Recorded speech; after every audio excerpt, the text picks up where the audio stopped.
आज संतान कोई नहीं है, आत्मदेव ब्राह्मण जिससे बहुत दुखी है कि परमात्मा ने मेरे को अन्न के भंडार भरे हैं, लेकिन उस अन्न को खाने वाला कोई नहीं है। आत्मदेव ब्राह्मण बड़े दुखी हैं।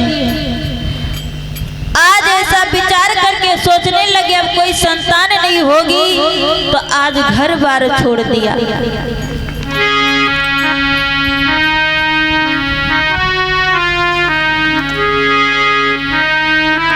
कि संतान नाब हो सकती है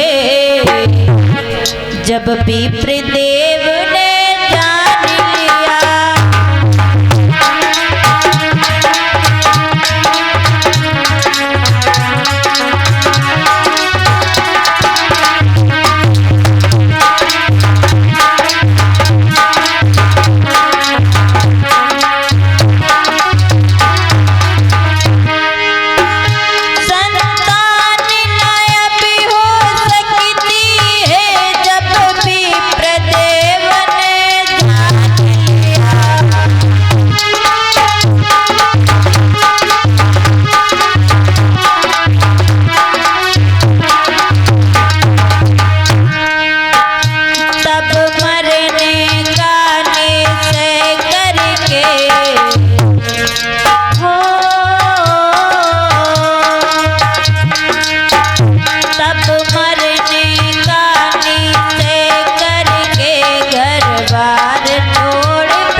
सोचने लगे अब कोई संतान नहीं होगी। सारे उपाय करके मैंने देख लिया, लेकिन कोई संतान नहीं हुई है।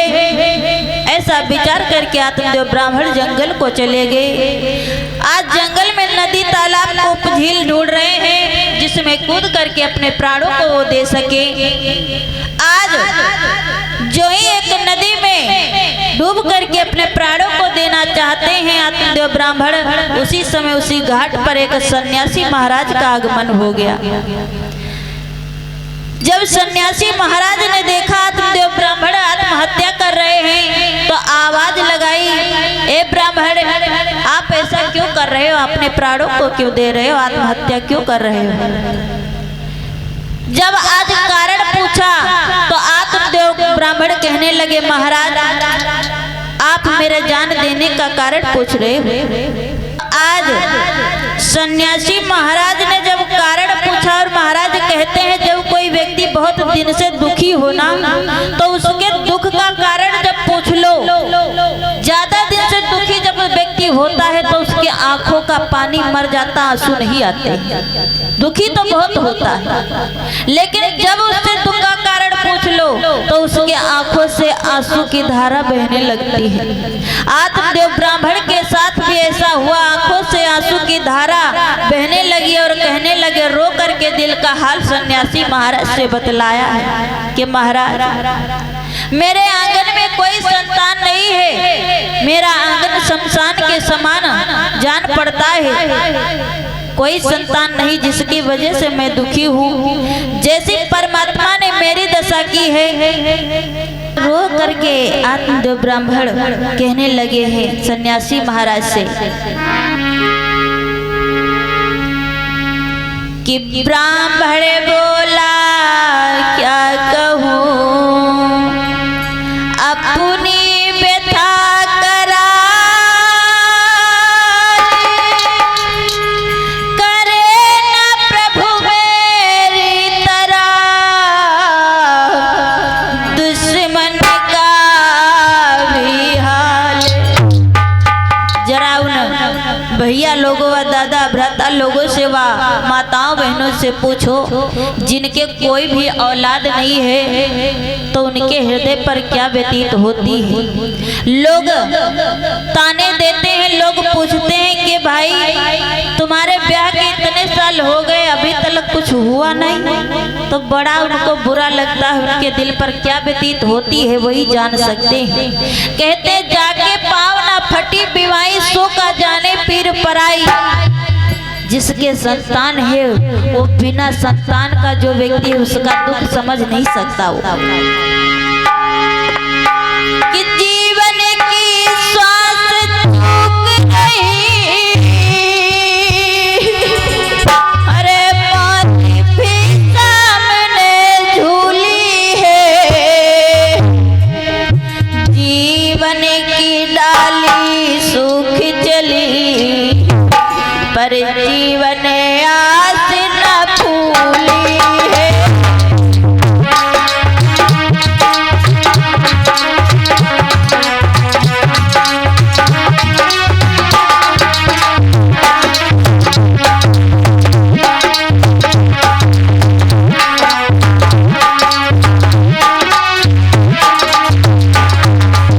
महाराज आप दुख का कारण पूछ रहे हो। चौथापन आने को है लेकिन कोई संतान नहीं है। भाभी का ऐसा चक्कर है, या भागी कहीं भी जगह नहीं। गौ के भी बछड़ा हुआ नहीं, बिरवे में फल भी लगा नहीं।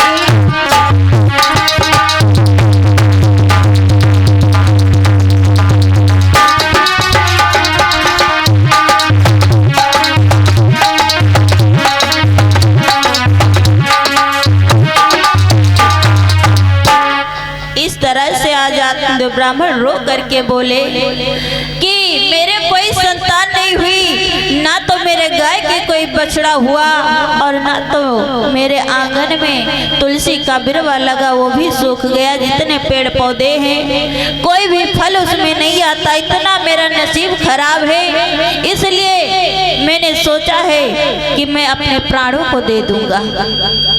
आज सन्यासी महाराज कहने लगे कि हे आत्मदेव ब्राह्मण कैसी बातें कर रहे हो? अरे तुमको किसने बतला दिया कि जिसके संतान होती है वो स्वर्ग को जाता है और जिसके संतान नहीं होती वो नरक को जाता है? ये तुमको भ्रम में किसने भटकाया? कहते मनुष्य जो कर्म करता है उसका ही फल वो भोगता है। जो जैसा बोएगा वैसा ही वो काटेगा। बेटा कर्मों से मुक्ति नहीं दिला सकता। जैसे कर्मन की बात सरगे ले जाके तो बात अलग रखो। आज के समय में अगर कहीं से पिताजी कोई क्या कत्ल करके आवे और घर में आए के अपने लड़कवा से कहा कि भैया हम फलाने का कत्ल करी आए और हमारे जगह पर जा तुम जेल में है सजा काट आओ, तो का काटे जइहे लड़का?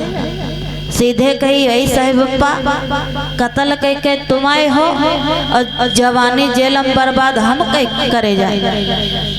अगर तुमने कत्ल किया है तो सजा भी तुम ही भुगतो जा करके। लड़का भले देर बोले, महतारी पहले बोली है क्या है हमार लड़का काहे जाए, हमार लड़का काहे जाए करिया कटौनो मार कूट तुम कर दे बाहर और चले जाए हमार लड़का तुम जाओ है।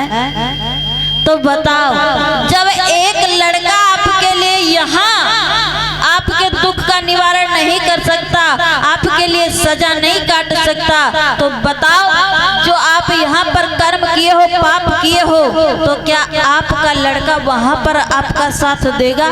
आपकी जगह पर वो भुगतेगा? नहीं, वो बात अलग है। अगर बेटा पिंड दान करता है तो आत्मा को शांति मिलती है, लेकिन आज तक ना तो किसी का बेटा किसी को स्वर्ग लेकर गया है ना तो नरक। तो ऐसा भाव मन में बिल्कुल मत रखो। इस तरीका से सन्यासी महाराज समझा रहे हैं कि आत्मदेव ब्राह्मण संतान के पीछे पागल हुए जा रहे हो। अगर संतान मिली, पुत्र मिला तो बहुत ही अच्छा हुआ। अगर कुपुत्र मिल गया तो जीवन बर्बाद हो जाता है। माता पिता का बुढ़ापा रो रो करके कटता है। कहते हैं पुत्र और बेटा और लड़का ये तीन शब्द होते हैं और ये तीनों शब्द हम और आप अपनी ही औलाद को कहते हैं। देखने में कहने में कोई अंतर नहीं। किसी ने पूछा महाराज ये बेटा किसका है? महाराज मेरा। ये लड़का किसका? लड़का भी मेरा, पुत्र भी मेरा। लेकिन इसमें अंतर क्या है? लड़का में और बेटा में और पुत्र में क्या अंतर है? बहुत बड़ा अंतर है। लड़का किसको कहते हैं महाराज? लड़का वो है जिस समय बंटवारा होने लगे भाइयों में तो लड़ करके जो ले ले, माता पिता का सर फोड़ करके जो ले ले उसको कहते हैं लड़का, जो लड़ करके ले ले। और बेटा महाराज लड़का से बेटा अच्छा होता है। बेटा किसको कहते? जितना बट में दे दिया जाए, बंटवारे में दे दिया जाए कि भैया थोड़ा सा कम है, कोई बात नहीं, तुम गुजारा चला लो, उसमें वो खुश हो जाए, कोई बात नहीं, कम है कोई बात नहीं, हाँ कोई दिक्कत नहीं, उसको कहते हैं बेटा। और पुत्र महाराज सभी के भाग्य में नहीं होते, सबके भाग्य में नहीं होते हैं पुत्र। जो बहुत भाग्यशाली माता पिता होते हैं उन्हीं के भाग्य में पुत्र की प्राप्ति होती है। और जिनको पुत्र की प्राप्ति हो जाती है उनका बुढ़ापा सफल हो जाता है। अगर पुत्र ना मिले तो उनका बुढ़ापा रो रो करके कटता है।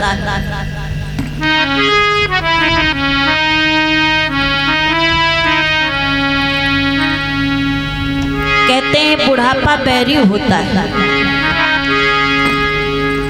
कि बुढ़ापो बैरी हुए गो। बहुत ही बुढ़ापा बैरी होता है। इस बुढ़ापे में मनुष्य रोता है। जवान जब रहता है तब तक मोह माया में पड़ा रहता, मेरा मेरा करता है, अपने बेटे का बना ले, अपने बहू का बना ले, ये कर ले वो कर ले, भजन करने का समय नहीं होता है। लेकिन जब बूढ़ाई जाए तब कहा तो बहुत बुरी दशा होती है कि बूढ़ापो बेरी कोई ना पूछे दिल की बात, बूढ़ापो बेरी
बुढ़ापा में सबका बुरा लागे लगा।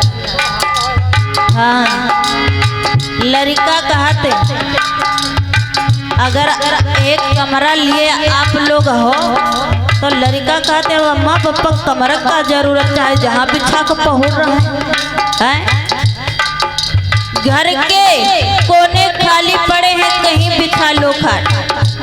बहुरिया ही कहने लगी अब तो बूढ़ा बुढ़ाई गई और बुद्धि काम नहीं करती, चाबी पता नहीं कहाँ रख देती, अब तो हमारे मलकिन बने क्या रावा मौका। कहती अब चाबी ऐसी हमका ला और तुमका ध्यान वान रहा नहीं, और जहाँ जौन चीज रखी हो बताए दो, पता नहीं कब सटक नारायण हुई लो है। अब बहुरिया के बाद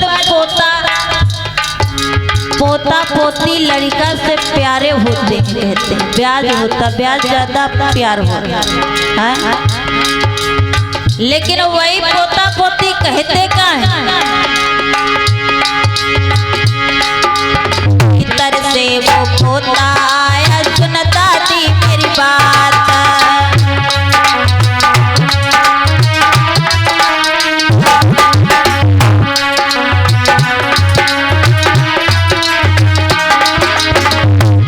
और क्या कहता है, दिन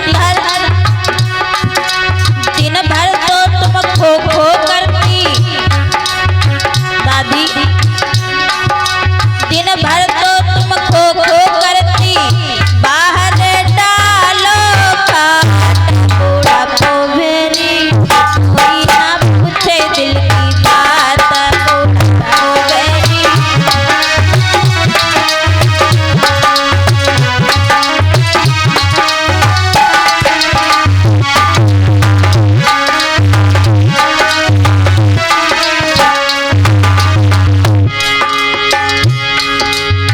और खलता सबसे ज्यादा किसको है, ससुराल से जब बिटिया आती है वो क्या बोलती है,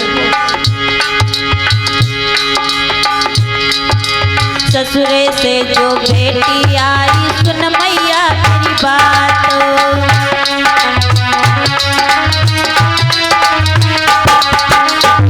क्यों, बेटी का बचपन माँ के आंचल के नीचे, छांव के नीचे व्यतीत होता है, उसी आंगन में खेलती बड़ी होती है, माँ के साथ में रहती है। ससुरे से जो बेटी आई सुन मैया मेरी बात।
भीतर से वो स्वामी आए सुन गोरी मेरी बात।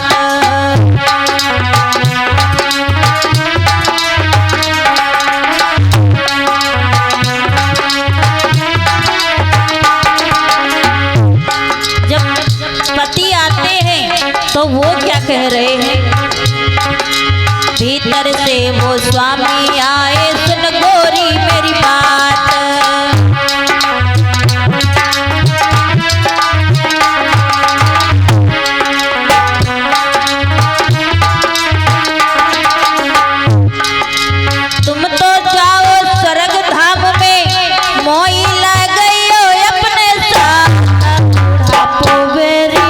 कोई ना पूछे दिल की बात, बूढ़ा पे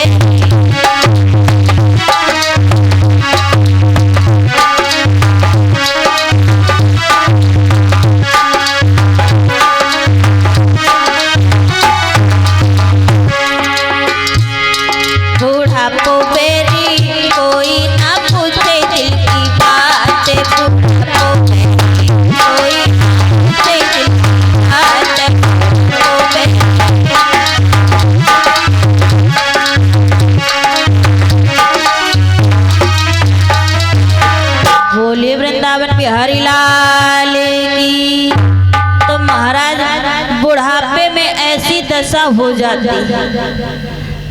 तरह तरह से सनत कुमार आज आत्मदेव ब्राह्मण को समझा रहे हैं कि मान जाओ, संतान से किसी का भला नहीं हुआ, अगर संतान अच्छी हो गई तब तो बहुत अच्छा है, अगर संतान अच्छी ना हुई, पुत्र अगर ना हुआ, कुपुत्र हुआ, तब तो बहुत बुरी हालत हो जाती है माता पिता की। इसलिए संतान के चक्कर में मत पड़ो। लेकिन आत्मदेव ब्राह्मण नहीं माने, बोले आप ये सब हमको इस समय मत समझाओ, अगर आपके बस में कोई बात है तो बताओ, अन्यथा आप यहाँ से चले जाओ, मैं अपने प्राणों को दे दूंगा। तो उसी समय सन्यासी महाराज कहने लगे कोई बात नहीं है। कहते हैं जब विपदा आने वाली होती है, जब विधना दारुण दुख दीना, अकल बुद्धि पहले हर लीना। जब किसी पर विपदा आने वाली होती तो बात समझ में नहीं आता, लाख लोग समझाएं लेकिन समझ में नहीं आता है